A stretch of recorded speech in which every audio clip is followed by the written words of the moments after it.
গ্রামের সবচেয়ে কুৎসিত মেয়েটি হঠাৎ আবিষ্কার করলো সে দেখতে হুবহু এক নিখোঁজ ধনী মহিলার মতো। এই সুযোগে ভাই বোন দুজনের মাথায় এলো এক সাহসী পরিকল্পনা। যদি মায়া সেই ধনী মহিলার পরিচয় বড়লোকের পরিবারে ঢুকে যায় তাহলে এক রাতেই কপাল খুলে যেতে পারে। তাই ভাই রাহুল তার শেষ 50 টাকা খরচ করে তার জন্য একটা কালার কন্ট্যাক্ট লেন্স কিনে দিল। মায়া আর দেরি না করে আয়নার সামনে গিয়ে তার নীল চোখে বাদামি লেন্স পরে নিল। এতে তার চোখ ঠিক সেই ধনী মহিলার মতোই হয়ে গেল। এরপর সে থানায় গিয়ে এমন ভান করলো যেন সে মানব পাচারকারীদের হাত থেকে কোনো মতে পালিয়ে এসেছে। সে দাবি করলো অপহরণকারীরা তাকে নির্যাতন করে এই ভয়ঙ্কর অবস্থায় পৌঁছে দিয়েছে। তার নিখুঁত অভিনয়ে পুলিশ একটুও সন্দেহ করলো না। তার মতো এক এবং সেখান থেকে যেন তার পুরো ভাগ্যটাই বদলে যায় এই বিষয়টার কারণে।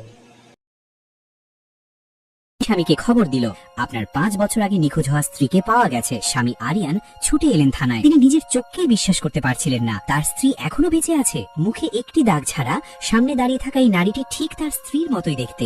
মায়া ভেবে সম্পূর্ণ ভিডিওটি আমার চ্যানেলে আছে, সবাই গিয়ে দেখে আসবেন এবং সাবস্ক্রাইব করতে যেন ভুলবেন না।